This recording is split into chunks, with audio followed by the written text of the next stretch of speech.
ನಮಸ್ಕಾರ ವಿದ್ಯಾರ್ಥಿಗಳೇ, ಇಂದು ನಾನು 8ನೇ ತರಗತಿಯ ಅಧ್ಯಾಯ 5 ಕಲ್ಲಿದ್ದಲು ಮತ್ತು ಪೆಟ್ರೋಲಿಯಂ ಈ ಅಧ್ಯಾಯದ ಬಗ್ಗೆ ತಿಳಿಸ್ಕೊಡ್ತೀನಿ. ವಿದ್ಯಾರ್ಥಿಗಳೇ, ನಾವು ಈ ಅಧ್ಯಾಯದಲ್ಲಿ ಅನೇಕ ವಿಷಯಗಳನ್ನು ತಿಳ್ಕೊಳ್ತೀವಿ.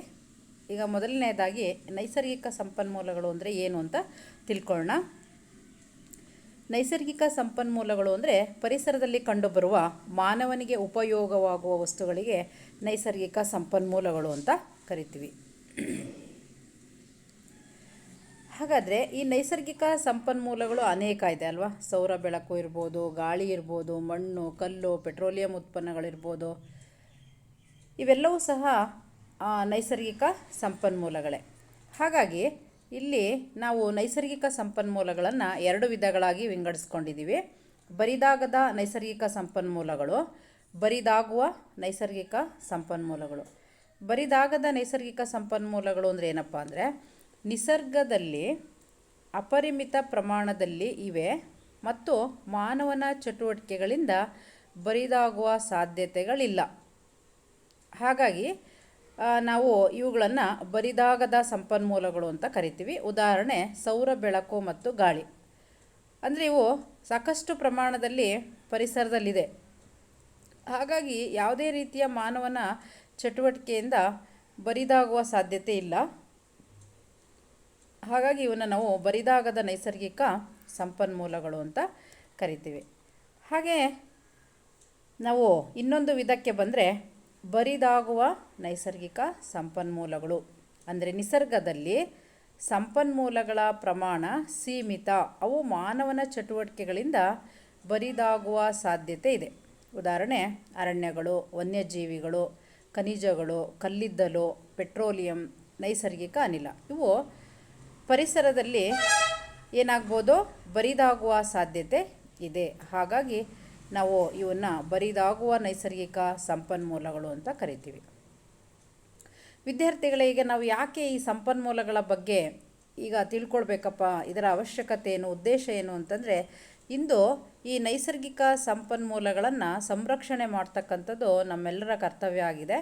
ಹಾಗಾಗಿ ನಾವು ಪ್ರತಿಯೊಂದು ತರಗತಿಗಳಲ್ಲೂ ಸಹ ಈ ಪರಿಸರಕ್ಕೆ ಸಂಬಂಧಪಟ್ಟಂತಹ ನೈಸರ್ಗಿಕ ಸಂಪನ್ಮೂಲಗಳ ಬಗ್ಗೆ ಒಂದು ಅಧ್ಯಾಯದಲ್ಲಿ ತಿಳ್ಕೊಳ್ತಾ ಬಂದಿದ್ದೀವಿ.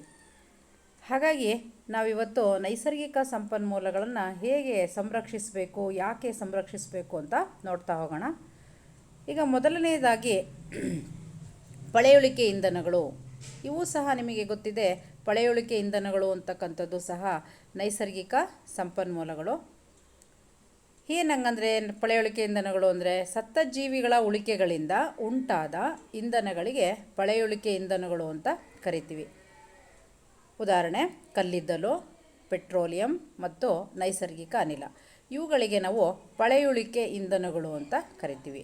ಅಂದರೆ ಇವು ಸತ್ತ ಜೀವಿಗಳ ಉಳಿಕೆಗಳಿಂದ ಆಗಿರ್ತಕ್ಕಂತಹ ಇಂಧನಗಳು. ಯಾಕೆಂದರೆ ನಾವಿವತ್ತು ಕಲ್ಲಿದ್ದಲು, ಪೆಟ್ರೋಲಿಯಂ ಉತ್ಪನ್ನಗಳಿಂದ, ನೈಸರ್ಗಿಕ ಅನಿಲಗಳಿಂದ ಅನೇಕ ಉಪಯೋಗವನ್ನು ಪಡ್ಕೊಳ್ತಾ ಇದ್ದೀವಿ. ವಾಹನಗಳನ್ನು ಚಲಾಯಿಸಲಿಕ್ಕಿರ್ಬೋದು, ಕೈಗಾರಿಕೆಗಳಲ್ಲಿರ್ಬೋದು, ಗೃಹ ಕಾರ್ಯಗಳಿಗಿರ್ಬೋದು, ನಮಗೆಲ್ಲದಕ್ಕೂ ಸಹ ದಿನನಿತ್ಯ ಅವಶ್ಯಕವಾಗಿರ್ತಕ್ಕಂಥವು ಅಂತಂದರೆ ಪಳೆಯುಳಿಕೆ ಇಂಧನಗಳು. ಹಾಗಾಗಿ ಈ ಪಳೆಯುಳಿಕೆ ಇಂಧನಗಳ ಬಗ್ಗೆ ನಾವು ತಿಳ್ಕೊಳ್ತಾ ಹೋಗೋಣ. ಮೊದಲಿಗೆ ಕಲ್ಲಿದ್ದಲು ಹೇಗೆ ರೂಪುಗೊಳ್ಳುತ್ತೆ ಅಂತ ನೋಡ್ತಾ ಹೋಗೋಣ.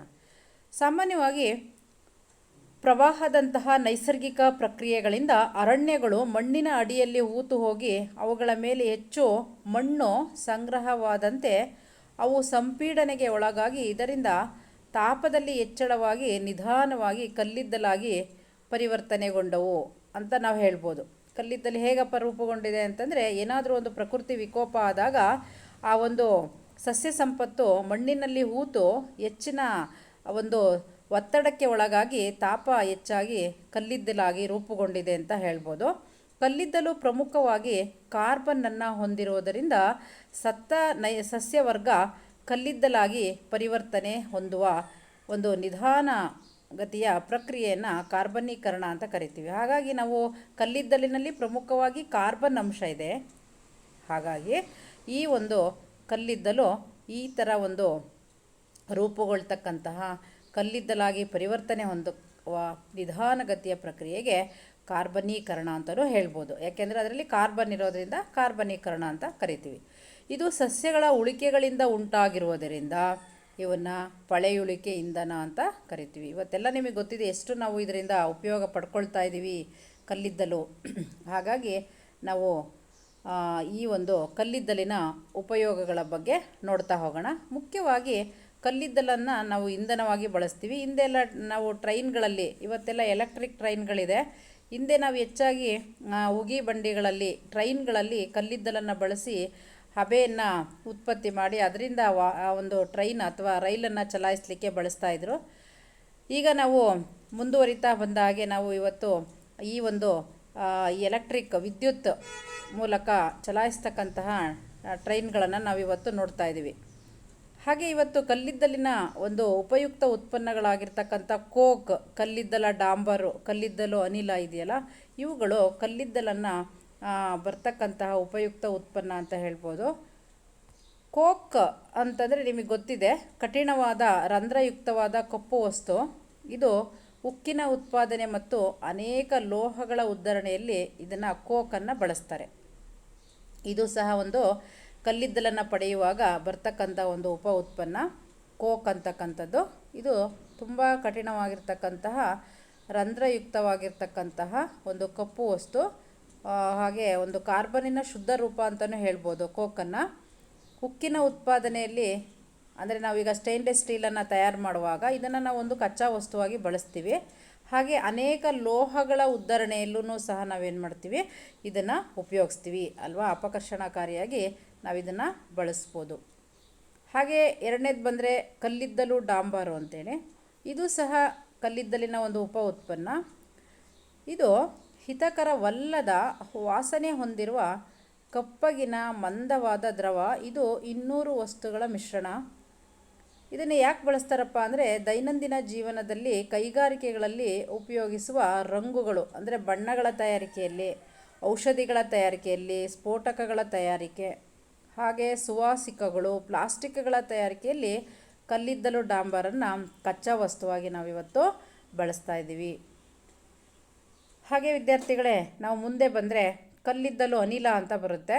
ಇದು ಕಲ್ಲಿದ್ದಲಿನಿಂದ ಕೋಕನ್ನು ಸಂಸ್ಕರಿಸುವಾಗ ಈ ಒಂದು ಅನಿಲವನ್ನು ಪಡೆಯಲಾಗುತ್ತದೆ. ಇದನ್ನು ಸಹ ನಾವು ಇಂಧನವಾಗಿ ಬಳಸ್ತೀವಿ. ಹಾಗಾಗಿ ನಾವು ಇಲ್ಲಿ ಪಳೆಯುಳಿಕೆ ಇಂಧನಗಳನ್ನು ನೋಡ್ತಾ ಬಂದ್ವಿ. ಪಳೆಯುಳಿಕೆ ಇಂಧನಗಳಲ್ಲಿ ಕಲ್ಲಿದ್ದಲಿನ ಬಗ್ಗೆ ನಾವೀಗ ತಿಳ್ಕೊಂಡ್ವಿ. ಈಗ ವಿದ್ಯಾರ್ಥಿಗಳೇ, ಎರಡನೆಯ ಒಂದು ಪೆಟ್ರೋಲಿಯಂ ಬಗ್ಗೆ ನಾವು ತಿಳ್ಕೊಳ್ತಾ ಹೋಗೋಣ. ಇದು ಸಹ ಒಂದು ಪಳೆಯುಳಿಕೆ ಇಂಧನ. ಪೆಟ್ರೋಲಿಯಂ ಅಂತಂದರೆ ನಿಮಗೆಲ್ಲ ಗೊತ್ತಿದೆ. ಇದು ಒಂದು ಪೆಟ್ರಾ ಅಂತಕ್ಕಂತಂದರೆ ಬಂಡೆ ಅಂತೇಳಿ, ಓಲಿಯಂ ಅಂದರೆ ಎಣ್ಣೆ ಅಂತ, ಅಂದರೆ ಬಂಡೆಗಳ ಅಡಿಯಲ್ಲಿ ತೆಗೆದಂಥ ಎಣ್ಣೆ. ಅಂದರೆ ಪೆಟ್ರೋಲಿಯಂ ಅಂತಕ್ಕಂಥದ್ದು ಪೆಟ್ರಾ ಬಂಡೆ, ಓಲಿಯಂ ಅಂದರೆ ಎಣ್ಣೆ. ಹಾಗಾಗಿ ಈ ಒಂದು ಪೆಟ್ರೋಲಿಯಂ ಅಂತಕ್ಕಂತಹ ಪದ ಬಂದಿದೆ. ಇದು ಒಂದು ಕಪ್ಪು ತೈಲದಂತಹ ದ್ರವ. ಪೆಟ್ರೋಲ್ ಬೇರೆ, ಪೆಟ್ರೋಲಿಯಂ ಅಂದರೆ ಇಲ್ಲಿ ಎಲ್ಲ ಅನೇಕ ಘಟಕಗಳ ಮಿಶ್ರಣ. ಇದು ಯಾವ್ಯಾವುದು ಸೇರಿರುತ್ತದೆ ಪೆಟ್ರೋಲಿಯಮಲ್ಲಿ? ಇದು ಅನೇಕ ಇಂಧನಗಳ ಮಿಶ್ರಣ. ಹಾಗಾಗಿ ಇದು ವಿವಿಧ ಘಟಕಗಳನ್ನು ಹೊಂದಿರುವ ಹಲವಾರು ಇಂಧನಗಳ ಮಿಶ್ರಣ. ಯಾವುದ್ಯಾವುದಪ್ಪ ಅಂದರೆ ಪೆಟ್ರೋಲ್, ಡೀಸೆಲ್, LPG, ಸೀಮೆ ಎಣ್ಣೆ, ಅಪಘರ್ಷಕ ತೈಲ, ಲುಬ್ರಿಕೆಂಟ್ ಆಯಿಲ್ ಅಂತ ಕರಿತೀವಿ, ಪ್ಯಾರಫಿನ್, ಮೇಣ. ಇವಿಷ್ಟೂ ಸಹ ಪೆಟ್ರೋಲಿಯಮ್ಮಿನ ಏನಿವು ಉಪಘಟಕಗಳು. ಹಾಗಾಗಿ ವಿವಿಧ ಘಟಕಗಳನ್ನು ಒಳಗೊಂಡಿರ್ತಕ್ಕಂತಹ ಒಂದು ಕಪ್ಪು ತೈಲದಂತಹ ದ್ರವ ಪೆಟ್ರೋಲಿಯಂ. ಹಾಗಾಗಿ ನಾವು ಈಗ ಪೆಟ್ರೋಲನ್ನ ಮತ್ತು ಡೀಸೆಲನ್ನು ನಿಮಗೆಲ್ರಿಗೂ ಗೊತ್ತಿದೆ. LPG ಎಲ್ಲ ನಾವು ಗೃಹ ಬಳಕೆಯಲ್ಲಿ ಬಳಸ್ತಾ ಇದ್ದೀವಿ, ವಾಹನಗಳಲ್ಲಿ ಬಳಸ್ತಾ ಇದ್ದೀವಿ. ಹಾಗಾಗಿ ಇವುಗಳನ್ನೆಲ್ಲ ನಾವು ಪಡ್ಕೊಳ್ಬೇಕು ಅಂದರೆ ಘಟಕಗಳನ್ನು ನಾವು ಬೇರ್ಪಡಿಸಿ, ಪೆಟ್ರೋಲ್ ಡೀಸೆಲ್ ಎಲ್ಲ ಸಪ್ರೇಟ್ ಪಡಿಬೇಕಾಗತ್ತೆ, ಬೇರ್ಪಡಿಸ್ಬೇಕಾಗತ್ತೆ. ಹಾಗಾಗಿ ನಾವು ಪೆಟ್ರೋಲಿಯಂ ಉತ್ಪನ್ನಗಳನ್ನು ಮುಂದಿನ ಇದರಲ್ಲಿ ತಿಳ್ಕೊಳ್ತೀವಿ, ಹೇಗೆ ಅದನ್ನು ಘಟಕಗಳನ್ನು ಬೇರ್ಪಡಿಸೋದು ಅಂತ. ಈಗ ವಿದ್ಯಾರ್ಥಿಗಳೇ, ನಾವು ಪೆಟ್ರೋಲಿಯಂನ ಹೇಗೆ ತಯಾರಿಕೆ ಮಾಡ್ತಾರೆ ಅದ್ರ ಬಗ್ಗೆ ನೋಡ್ತಾ ಹೋಗೋಣ. ಭೂಮಿಯ ಆಳದಲ್ಲಿರುವ ಬಂಡೆಗಳ ನಡುವಿನಿಂದ ಗಣಿಗಾರಿಕೆಯ ಮೂಲಕ ಪೆಟ್ರೋಲಿಯಮನ್ನು ಹೊರತೆಗೆಯಲಾಗುತ್ತದೆ. ನಿಮಗೆಲ್ಲರಿಗೂ ಗೊತ್ತಿದೆ ಹೇಗೆ ನಾವು ಗಣಿಗಾರಿಕೆಯನ್ನು ಮಾಡಿ ಇದನ್ನು ತೆಗೆಯಿರ್ತಾರೆ. ಹಾಗಾಗಿ ಭೂಮಿಯ ಆಳದಲ್ಲಿರ್ತಕ್ಕಂತಹ ಬಂಡೆಗಳ ನಡುವಿನಿಂದ ಗಣಿಗಾರಿಕೆಯ ಮೂಲಕ ನಾವು ಪೆಟ್ರೋಲಿಯಮನ್ನು ತೆಗೆಯಲಾಗುತ್ತದೆ. ಆ ನಂತರ ತೆಗೆದ ಮೇಲೆ ಪೆಟ್ರೋಲಿಯಂ ಶುದ್ಧೀಕರಣ ಮಾಡ್ತಾರೆ. ಏಕೆಂದರೆ ಅದರಲ್ಲಿ ಪೆಟ್ರೋಲಿಯಂನಲ್ಲಿ ವಿವಿಧ ಘಟಕಗಳಿರುತ್ತೆ. ಆ ಎಲ್ಲ ಘಟಕಗಳನ್ನು ನಾವು ಇವಾಗ ಏನು ಮಾಡಬೇಕಾಗುತ್ತೆ, ಬೇರ್ಪಡಿಸ್ಬೇಕಾಗುತ್ತೆ. ಹಾಗಾಗಿ ಅದನ್ನು ಪೆಟ್ರೋಲಿಯಂ ಶುದ್ಧೀಕರಣ ಮಾಡ್ತಕ್ಕಂಥದ್ದು ಮುಖ್ಯ. ಪೆಟ್ರೋಲಿಯಂ ಒಂದು ಕಪ್ಪು ತೈಲದಂತಹ ದ್ರವ. ಇದು ಅಹಿತಕರವಾದ ವಾಸನೆಯನ್ನು ಹೊಂದಿದೆ. ನಿಮಗೆಲ್ಲರಿಗೂ ಆಲ್ರೆಡಿ ಗೊತ್ತಿದೆ ಪೆಟ್ರೋಲಿಯಮಲ್ಲಿ ಏನೇನಿರುತ್ತೆ ಅಂತ. ಪೆಟ್ರೋಲು, ಅಪಘರ್ಷಕ ತೈಲ, ಪ್ಯಾರಾಫಿನ್ ಮೇಣ, ಡೀಸೆಲ್ಲು, ಸೀಮೆಎಣ್ಣೆ, LPG ಎಲ್ಲ ಇರುತ್ತೆ, ಮಿಶ್ರಣ ಇದು. ಈ ಪೆಟ್ರೋಲಿಯಮ್ಮಿನ ವಿವಿಧ ಘಟಕ ಅಂಶಗಳನ್ನು ಬೇರ್ಪಡಿಸುವ ಪ್ರಕ್ರಿಯೆಯನ್ನು ನಾವೇನಂತ ಕರಿತೀವಿ, ಶುದ್ಧೀಕರಣ ಅಂತ ಕರಿತೀವಿ. ಪೆಟ್ರೋಲಿಯಂ ಶುದ್ಧೀಕರಣ ಮಾಡೋದು ಅಂದರೆ ಆ ಎಲ್ಲ ಘಟಕಗಳನ್ನು ಅಂಶಗಳನ್ನು ಏನು ಮಾಡೋದು, ಬೇರ್ಪಡಿಸೋದು. ಇದನ್ನು ಪೆಟ್ರೋಲಿಯಂ ಶುದ್ಧೀಕರಣ ಘಟಕದಲ್ಲಿ ನಡೆಸ್ತಾರೆ. ಅದಕ್ಕೆ ಒಂದು ಸಪ್ರೇಟ್ ಘಟಕ ಇರುತ್ತೆ. ಹಾಗಾಗಿ ಆ ಪೆಟ್ರೋಲಿಯಂ ಶುದ್ಧೀಕರಣ ಘಟಕದಲ್ಲಿ ಈ ಪ್ರಕ್ರಿಯೆಯನ್ನು ನಾವು ನಡೆಸಲಾಗುತ್ತೆ. ಇಲ್ಲಿ ಕಾಣಿಸ್ತಾ ಇರ್ಬೋದು ವಿದ್ಯಾರ್ಥಿಗಳೇ, ಪೆಟ್ರೋಲಿಯಂ ಶುದ್ಧೀಕರಣ ಘಟಕ.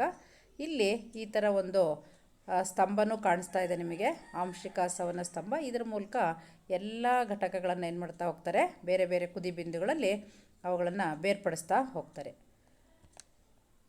ಈಗ ವಿದ್ಯಾರ್ಥಿಗಳೇ, ಪೆಟ್ರೋಲಿಯಮ್ಮಿನ ವಿವಿಧ ಘಟಕಗಳು ಮತ್ತು ಅವುಗಳ ಉಪಯೋಗ ನೋಡೋಣ. ಎಲ್ಲೆಲ್ಲಿ ಬಳಸ್ತಾರೆ ಪೆಟ್ರೋಲಿಯಮ್ಮಿನ ಘಟಕಗಳು. ಉದಾಹರಣೆಗೆ ಈಗ ನೀವು ದ್ರವಿತ ಪೆಟ್ರೋಲಿಯಂ ಅನಿಲ ಅಥವಾ ಲಿಕ್ವಿಡ್ ಪೆಟ್ರೋಲಿಯಂ ಗ್ಯಾಸ್ ಅಂತ ಕರಿತೀವಿ, LPG. ಇದನ್ನು ಎಲ್ಲಿ ಬಳಸ್ತಾರೆ, ಗೃಹ ಬಳಕೆ ಹಾಗೂ ಕೈಗಾರಿಕೆಗಳಲ್ಲಿ ಬಳಸ್ತಾರೆ. ಇವತ್ತೆಲ್ಲ ವಾಹನಗಳಲ್ಲೂ ಸಹ ನಾವು ನೋಡ್ತಿದ್ದೀವಿ ಅಲ್ವಾ, LPG ಗ್ಯಾಸ್ಗಳನ್ನು ಬಳಸ್ತಾ ಇದ್ದಾರೆ. ಹಾಗೆ ನಾವು ಬಂದರೆ ಪೆಟ್ರೋಲು, ಇದು ಸಹ ವಾಹನ ಇಂಧನ, ವೈಮಾನಿಕ ಇಂಧನ ಅಲ್ವಾ, ಶುಷ್ಕ ಹೊಗೆತಕ್ಕೆ ದ್ರಾವಕವಾಗಿಯೂ ಸಹ ನಾವಿವತ್ತು ಪೆಟ್ರೋಲನ್ನು ಬಳಸ್ತಾ ಇದ್ದೀವಿ. ಹಾಗೆ ನಾವು ಸೀಮೆ ಎಣ್ಣೆ, ಇದನ್ನು ಒಲೆಗಳಿಗೆ, ಹಿಂದೆಲ್ಲ ನಾವು ಜಾಸ್ತಿ ಸೀಮೆಣ್ಣೆ ಸ್ಟವ್ಗಳನ್ನು ಬಳಸ್ತಾ ಇದ್ವಿ, ಇತ್ತೀಚೆಗೆ ಕಡಿಮೆ ಆಗಿದೆ. ಹಾಗೆ ದೀಪಗಳಿಗೆ, ಜೆಟ್ ವಿಮಾನಗಳಿಗೆ ಈ ಸೀಮೆ ಎಣ್ಣೆಯನ್ನು ಬಳಸ್ತೀವಿ.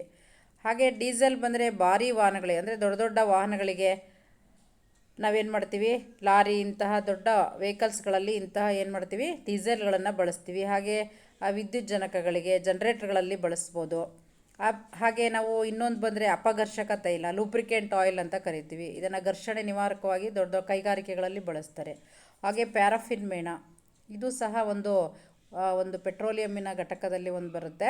ಇದು ಸಹ ಮುಲಾಮ್ಗಳಲ್ಲಿ, ಆಯಿಂಟ್ಮೆಂಟ್ಸ್, ಮೇಣದ ಬತ್ತಿ, ವ್ಯಾಸ್ಲೀನ್ ತಯಾರಿಕೆಯಲ್ಲಿ ಪ್ಯಾರಾಫಿನ್ ಮೇಣವನ್ನು ಕಚ್ಚಾ ವಸ್ತುವಾಗಿ ಬಳಸ್ತಾರೆ. ಹಾಗೆ ಬಿಟುಮೆನ್ ಅಂತಕ್ಕಂಥದ್ದು ಸಹ ಒಂದು ಘಟಕ. ಇದನ್ನು ಸಹ ಬಣ್ಣಗಳು, ರಸ್ತೆಯ ಮೇಲ್ಮೈ ಶುದ್ಧೀಕರಣದಲ್ಲಿ ಏನು ಮಾಡ್ತಾರೆ, ನಿರ್ಮಾಣ ಹಂತದಲ್ಲಿ ಈ ಬಿಟುಮೆನ್ ಅಂತಕ್ಕಂಥದ್ದನ್ನು ಬಳಸ್ತೀವಿ. ಹೀಗೆ ವಿದ್ಯಾರ್ಥಿಗಳೇ, ನಾವು ಪೆಟ್ರೋಲಿಯಮ್ಮಿನ ವಿವಿಧ ಘಟಕಗಳು ಮತ್ತು ಅವುಗಳ ಉಪಯೋಗಗಳನ್ನು ನಾವು ಈ ಕೋಷ್ಟಕದಲ್ಲಿ ನೋಡಿದ್ವಿ. ಹಾಗೆ ಮುಂದೆ ಬಂದರೆ ನಾವು ಇನ್ನೊಂದು ನೈಸರ್ಗಿಕ ಅನಿಲ ಅಂತಕ್ಕಂತಹ ಒಂದು ಪಳೆಯುಳಿಕೆ ಇಂಧನವನ್ನು ನೋಡ್ತಾ ಇದ್ದೀವಿ. ಇದು ಸಹ ಒಂದು ಪಳೆಯುಳಿಕೆ ಇಂಧನ. ಇದು ಕಡಿಮೆ ಮಲಿನಕಾರಿ ಪರಿಶುದ್ಧ ಇಂಧನ. ಇದನ್ನು ನಾವು CNG ರೂಪದಲ್ಲಿ ಸಂಗ್ರಹಿಸಿರ್ತೀವಿ. ಹಾಗಾಗಿ ನಾವು ಇದನ್ನು CNG ಅಂತ ಕರಿತೀವಿ. ಏನಂಗಂದರೆ ಕಂಪ್ರೆಸ್ಡ್ ನ್ಯಾಚುರಲ್ ಗ್ಯಾಸ್ ಅಂತ ಹೇಳ್ತೀವಿ. ಸಾಮಾನ್ಯವಾಗಿ ಇವತ್ತು ನಾವು ಇದನ್ನು ಉಪಯೋಗಕ್ಕೆ ಬಂದರೆ ಗೃಹ ಬಳಕೆಯಲ್ಲಿ ನಾವು ಇದನ್ನು ಬಳಸ್ಬೋದು. ರಾಸಾಯನಿಕಗಳು ಮತ್ತು ರಸಗೊಬ್ಬರಗಳ ತಯಾರಿಕೆಯಲ್ಲೂ ಸಹ ಕಚ್ಚಾ ವಸ್ತುವಾಗಿ ನೈಸರ್ಗಿಕ ಅನಿಲವನ್ನು ಇವತ್ತು ನಾವು ಬಳಸ್ತಾ ಇದ್ದೀವಿ. ಹಾಗಾಗಿ ಇವತ್ತು ಹೆಚ್ಚು ನಾವು ಈ ಒಂದು ದೊಡ್ಡ ದೊಡ್ಡ ಸಿಟಿಗಳಲ್ಲೆಲ್ಲ ಈ ವಾಹನಗಳಲ್ಲಿ ಈ ಒಂದು CNG ಅಂತಕ್ಕಂತಹ ಅನಿಲವನ್ನು ಬಳಸ್ತೀವಿ. ಇದನ್ನು ಕಂಪ್ರೆಸ್ಡ್ ನ್ಯಾಚುರಲ್ ಗ್ಯಾಸ್ ಅಂತ ಕರಿತೀವಿ. ಸಾಮಾನ್ಯವಾಗಿ ಈ ಒಂದು ಭಾರತ ನೈಸರ್ಗಿಕ ಅನಿಲದ ವ್ಯಾಪಕ ಸಂಗ್ರಹವನ್ನು ಹೊಂದಿದೆ. ನಮ್ಮ ದೇಶದಲ್ಲಿ ನೈಸರ್ಗಿಕ ಅನಿಲ ತ್ರಿಪುರ, ರಾಜಸ್ಥಾನ್, ಮಹಾರಾಷ್ಟ್ರ, ಕೃಷ್ಣ, ಗೋದಾವರಿ ನದಿಗಳ ಮುಖಜ ಭೂಮಿಗಳಲ್ಲಿ ದೊರಕುತ್ತೆ. ಹಾಗಾಗಿ ಇದನ್ನು ನಾವು ಸಂಗ್ರಹಣೆಯನ್ನು ಮಾಡ್ಬೋದು. ನೈಸರ್ಗಿಕ ಅನಿಲದ ಅವಶ್ಯಕತೆ ಇರೋದರಿಂದ ಹಾಗಾಗಿ ಇದನ್ನು ಸಂಗ್ರಹಣೆ ಮಾಡಿ ಇದನ್ನು ಉಪಯೋಗಿಸ್ಕೋಬೋದು. ಹೀಗೆ ನಮ್ಮ ದೇಶದಲ್ಲಿ ಈ ನೈಸರ್ಗಿಕ ಅನಿಲ ದೊರಕುತ್ತೆ ಅಂತ ಹೇಳ್ಬೋದು. ವಿದ್ಯಾರ್ಥಿಗಳೇ, ಈಗ ನಾವು ಈ ಒಂದು ನೈಸರ್ಗಿಕ ಅನಿಲದ ಬಗ್ಗೆ ತಿಳ್ಕೊಂಡ್ವಿ.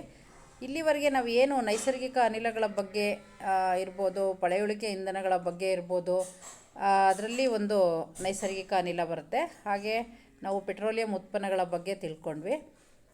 ಇದ್ರ ಬಗ್ಗೆ ನಾವು ತಿಳ್ಕೊಂಡಾಗ ಏನು ಅನ್ಸುತ್ತೆ ನಮಗೆ ಅಂತಂದರೆ, ದಿನನಿತ್ಯ ನಾವು ಇದನ್ನು ಹೆಚ್ಚು ಬಳಸ್ತಾ ಇದ್ದೀವೇನೋ, ಅದನ್ನು ಉಪಯೋಗಿಸ್ತಾ ಇದ್ದೀವೇನೋ ಅಂತ ಅನಿಸ್ತಾ ಇದೆ. ಯಾಕೆಂದರೆ ನಿಮಗೆಲ್ರಿಗೂ ಗೊತ್ತಿದೆ, ಇವತ್ತು ಮನೆಗೆ 4 ವಾಹನಗಳನ್ನು ಇಟ್ಕೊಂಡಿರೋದ್ರಿಂದ ಇವತ್ತೇನಾಗ್ತಾ ಇದೆ, ಬೇಡಿಕೆ ಜಾಸ್ತಿ ಆಗ್ತಾ ಇದೆ. ಬೇಡಿಕೆ ಜಾಸ್ತಿ ಆದಾಗೆ ಪೂರೈಕೆಯೂ ಸಹ ಹಾಗೆ ಜಾಸ್ತಿ ಆಗಬೇಕಾಗತ್ತೆ. ಇದರಿಂದ ಏನು ದುಷ್ಪರಿಣಾಮ ಆಗುತ್ತೆ ಅಂತ ನಮಗೆಲ್ರಿಗೂ ಇವತ್ತು ಗೊತ್ತಿದೆ. ನಾವು ದಿನನಿತ್ಯ ನೋಡ್ತಾನೆ ಇರ್ತೀವಲ್ವ ವಿದ್ಯಾರ್ಥಿಗಳೇ. ಪ್ರತಿದಿನವೂ ಸಹ ನಾವೇನು ಮಾಡ್ತಾ ಇರ್ತೀವಿ, ಈ ಒಂದು ಸಮಸ್ಯೆಯನ್ನು ಎದುರಿಸ್ತಾ ಇದ್ದೀವಿ. ಹಾಗಾಗಿ ಈ ಒಂದು ಪರಿಮಿತ ನೈಸರ್ಗಿಕ ಸಂಪನ್ಮೂಲಗಳ ಸುಸ್ಥಿರ ನಿರ್ವಹಣೆ ಅಂತಕ್ಕಂಥದ್ದು ಬಹಳ ಅವಶ್ಯಕ ಆಗಿದೆ. ಈಗ ನಾವು ಪಳೆಯುಳಿಕೆ ಇಂಧನ ಅಂತ ಹೇಳಿದ್ವಿ, ಮುಗಿದು ಹೋಗುವ ಸಂಪನ್ಮೂಲ ಅಂತ ಕರಿತೀವಿ. ಯಾಕೆಂದರೆ ನಿಮಗೆ ಗೊತ್ತಿದೆ, ಮುಗಿದು ಹೋಗುವ ಸಂಪನ್ಮೂಲ ಅಂದರೆ ಇನ್ನು ಕೆಲವೇ ವರ್ಷಗಳಲ್ಲಿ ಏನಾಗ್ಬೋದು, ಇದು ಬರಿದಾಗ್ಬೋದು. ಭೂಮಿಯಲ್ಲಿ ನಾವು ಬಳಕೆ ಮಾಡ್ತಾ ಮಾಡ್ತಾ ಏನಾಗ್ಬೋದು, ಬರಿದಾಗ್ಬೋದು. ಆದ್ದರಿಂದ ನಾವಿವತ್ತು ಇವುಗಳನ್ನು ಸಂರಕ್ಷಣೆ ಮಾಡೋದು ಬಹಳ ಅಗತ್ಯ ಆಗಿದೆ. ಇವುಗಳು ಇಂಧನಗಳಾಗಿ ಪರಿವರ್ತನೆಗೊಳ್ಳಲು ಅನೇಕ ವರ್ಷ ಬೇಕು. ಯಾಕೆ ನಾವು ಇದ್ರ ಬಗ್ಗೆ ಇಷ್ಟೊಂದೆಲ್ಲ ನಾವು ಕಾಳಜಿ ವಹಿಸ್ಬೇಕಪ್ಪ ಅಂತಂದರೆ, ಪಳೆಯುಳಿಕೆ ಇಂಧನ ಆಗಬೇಕು ಅಂದರೆ 1 ವರ್ಷ 2 ವರ್ಷದಲ್ಲಿ ಆಗೋದಿಲ್ಲ. ಯಾಕೆಂದರೆ ಸಾವಿರಾರು ವರ್ಷಗಳು ಬೇಕಾಗುತ್ತೆ ಇವುಗಳು ಆಗಲಿಕ್ಕೆ. ಭೂಮಿಯಲ್ಲಿ ಏನಾದರೂ ಪ್ರಕೃತಿ ವಿಕೋಪ ಆಗಿಬಿಟ್ಟು ಅವುಗಳೆಲ್ಲ ಆಳಕ್ಕೆ ಭೂಮಿಯಲ್ಲಿ ಹೋಗಿ ಅದು ರೂಪುಗೊಳ್ಳಲಿಕ್ಕೆ ಸಾವಿರಾರು ವರ್ಷಗಳೇ ಬೇಕಾಗಿರೋದ್ರಿಂದ ನಾವೀಗ ಬರಿದಾಯಿತು ಅಂತಂದರೆ ಮತ್ತೆ ಎಷ್ಟೋ ಸಾವಿರಾರು ವರ್ಷಗಳನ್ನು ಕಾಯಬೇಕಾಗುತ್ತೆ. ಹಾಗಾಗಿ ಇರುವಂತಹ ಸಂಪನ್ಮೂಲವನ್ನೇ ಹಿತಮಿತವಾಗಿ ಬಳಸ್ಕೊಳ್ತಕ್ಕಂಥದ್ದು ಭಾಳ ಒಳ್ಳೆಯದು. ಜೊತೆಗೆ ಈ ಇಂಧನಗಳು ಇನ್ನೊಂದೇನಪ್ಪ ಅಂದರೆ ವಾಯು ಮಾಲಿನ್ಯಕ್ಕೂ ಕಾರಣ ಆಗುತ್ತೆ. ಹಾಗಾಗಿ ನೀವು ಯಾವುದೇ ತೊಗೊಂಡ್ರೂ ಸಹ ಪೆಟ್ರೋಲಿಯಂ ಉತ್ಪನ್ನಗಳಲ್ಲಿ ಎಲ್ಲವೂ ಸಹ ಕಲ್ಲಿದ್ದಲಿರ್ಬೋದು, ಇವೆಲ್ಲ ವಾಯು ಮಾಲಿನ್ಯಕ್ಕೆ ಕಾರಣ. ಆದರೆ ನೈಸರ್ಗಿಕ ಅನಿಲ ಪರಿಸರ ಸ್ನೇಹಿ ಅಂತ ಹೇಳ್ಬೋದು. ಹಾಗಾಗಿ ಈ ಉಳಿದಂಥವೆಲ್ಲ ವಾಯು ಮಾಲಿನ್ಯಕ್ಕೆ ಕಾರಣ ಆಗ್ಬೋದು. ಹಾಗಾಗಿ ಭಾರತದಲ್ಲಿ ಪೆಟ್ರೋಲಿಯಂ ಸಂರಕ್ಷಣಾ ಸಂಶೋಧನಾ ಸಂಸ್ಥೆಯು ವಾಹನ ಚಲಾಯಿಸುವಾಗ ಹೇಗೆ ಪೆಟ್ರೋಲ್ ಡೀಸೆಲ್ ಉಳಿಸಬೇಕೆನ್ನುವುದರ ಕುರಿತು ಸಲಹೆ ನೀಡ್ತದೆ. ಹಾಗಾಗಿ ನಾವು ಸಾಮಾನ್ಯವಾಗಿ ಮನೆಗಳಲ್ಲೇ ಎಲ್ರಿಗೂ ಅದ್ರ ಬಗ್ಗೆ ಅರಿವಿರಬೇಕು. ಜಾಸ್ತಿ ಸಾರ್ವಜನಿಕ ವಾಹನಗಳನ್ನು ಬಳಸಬೇಕು.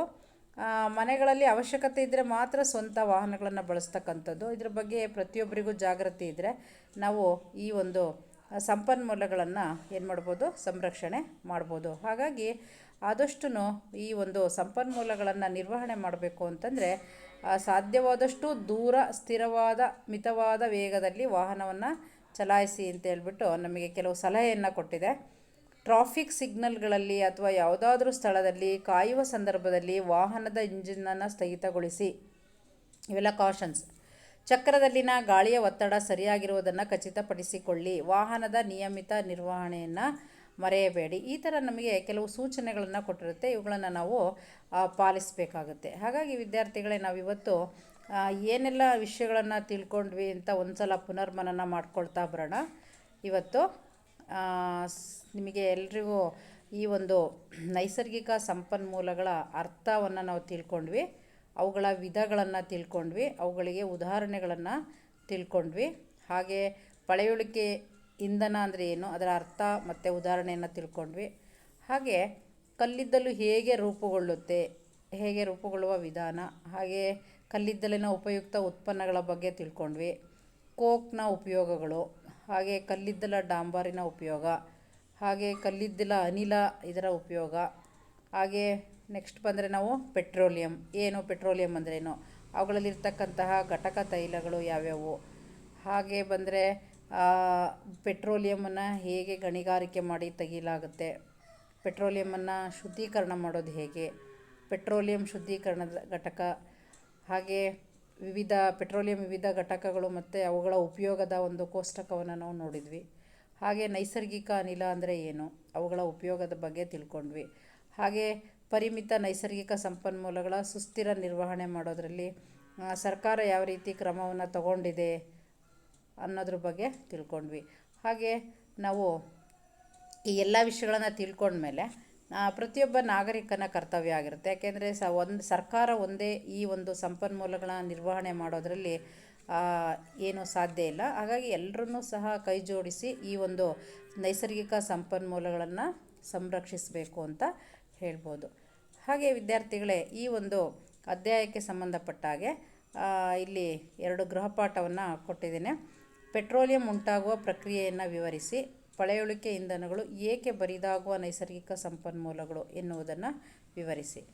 ವಿದ್ಯಾರ್ಥಿಗಳೇ, ನಾವು ಈ ದಿನ ಈ ಒಂದು ಅಧ್ಯಾಯದಲ್ಲಿ ಅನೇಕ ವಿಷಯಗಳನ್ನು ತಿಳ್ಕೊಂಡಿದ್ದೀವಿ. ಈಗ ನೀವು ಈ ಗೃಹಪಾಠಕ್ಕೆ ಪಠ್ಯಪುಸ್ತಕವನ್ನು ಓದಿ ಇದಕ್ಕೆ ಉತ್ತರವನ್ನು ಬರೀರಿ. ಹಾಗೆ ಇನ್ನೂ ಹೆಚ್ಚಿನ ಪ್ರಶ್ನೆಗಳಿಗೆ ನೀವು ಉತ್ತರಿಸಿ ಅಂತ ಹೇಳ್ತಾ ಧನ್ಯವಾದಗಳು.